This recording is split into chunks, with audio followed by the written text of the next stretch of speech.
The boardroom was silent except for the steady ticking of the antique clock mounted high on the walnut-paneled wall. Its sound cut through the stillness like a reminder that time never pauses, and not even for the most powerful of men. Adrian Blake, the CEO of Blake Enterprises, leaned back in his chair, eyes half-lidded as the last of the executives filed out. The air still carried the faint musk of cologne and ambition, both lingering long after their owners had departed. He had just sealed another billion-dollar deal, the kind of triumph that newspapers would celebrate in bold headlines the next morning. Yet instead of victory swelling in his chest, an emptiness spread there, vast and unrelenting. He rubbed his temples, feeling this fatigue settle into his bones. Success, wealth, influence, he had all of it.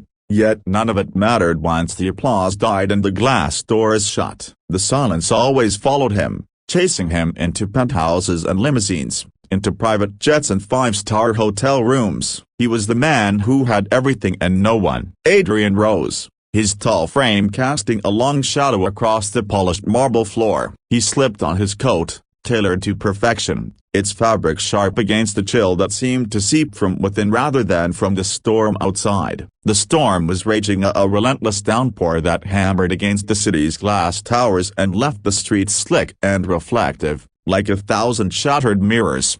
His driver was waiting, black umbrella in hand, but Adrian waved him off. "I'll walk," he muttered. The driver hesitated, unused to such requests, but bowed his head and stepped back into the warmth of the car. The rain soaked Adrian within seconds. It plastered his dark hair to his forehead, trickled down the angular planes of his face, and bled into the fine wool of his suit. He welcomed it. The storm was honest, at least. It didn't care about deals, fortunes, or reputations. It fell on everyone the same. As he made his way down the long steps leading to the street, his gaze snagged on something small, something out of place against the sleek glass facade of Blake Enterprises. A figure curled near the revolving doors, almost invisible against the shadow of the building. At first, he thought it was a bundle of discarded clothes, perhaps some vagrant seeking shelter from the storm. But then it shifted, lifted a head, and he saw a wide,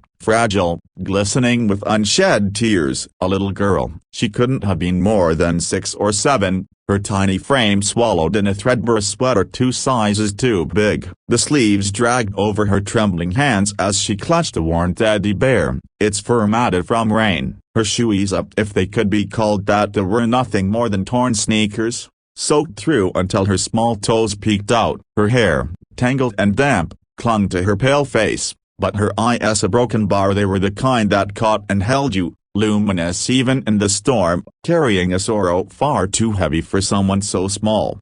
Adrian froze. His life had been built on negotiations, mergers, ruthless decisions that cut empires in half, but nothing prepared him for the sight of this fragile soul shivering on the steps of his empire.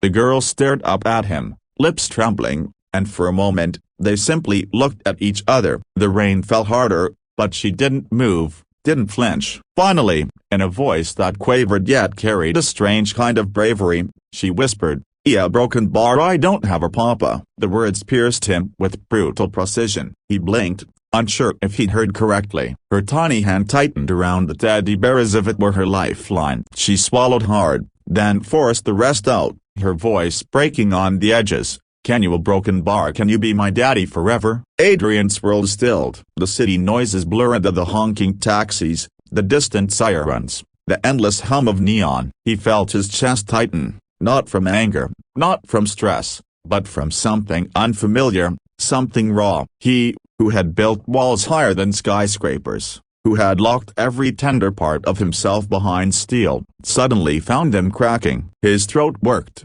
but no words came out. He lowered himself slowly, his expensive suit already ruined by the rain.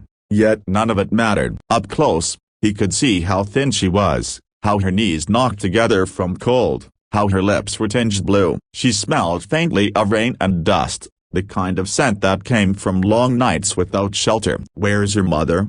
he asked softly, his voice gentler than he'd used in years. The little girl's eyes darted toward the street, where cars rushed by, splashing water onto the sidewalks. She hesitated, then whispered, She broken bar went to heaven last week. Her small hand clutched the teddy tighter, as though she might fall apart without it. They said I had to go to the shelter, boat to Broken Bar, but they don't have space. She looked down at her wet shoes, then back up at him, hope flickering like a fragile candle. I remembered this big building with your name. I thought maybe Broken Bar, maybe you'd help. Adrian's breath caught. He had been called many things in his life: tyrant, shark, genius, monster, but never daddy, never anyone's safe place. For years, he had buried memories of his own childhood, of nights when he too had felt abandoned, unwanted. His father, a stern man who had valued power over affection, had died before Adrian turned 10. His mother had withered away soon after,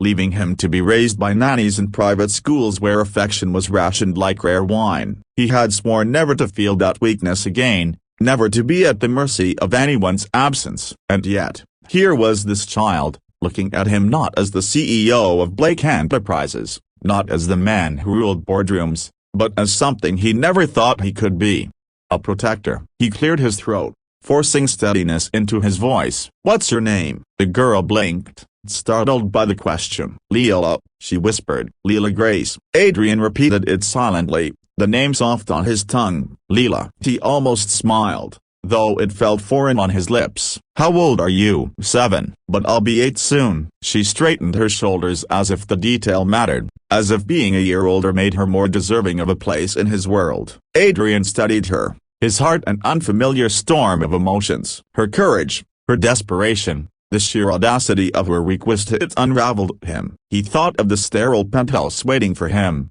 of the long nights spent staring at city lights with no one to share them with, of the silence that echoed louder than applause. For the first time, he wondered if this child of this drenched, trembling little girl was sent to shatter the loneliness he had mistaken for strength. "Forever is a long time," he murmured, almost to himself. But Leela heard him. Her eyes didn't waver. She clutched her teddy bear tighter and whispered with a fragile kind of certainty, "But you're big enough for forever." The words disarmed him completely. Adrian swallowed hard, fighting the unfamiliar sting at the back of his eyes. The rain continued to fall, but for once, he didn't feel cold.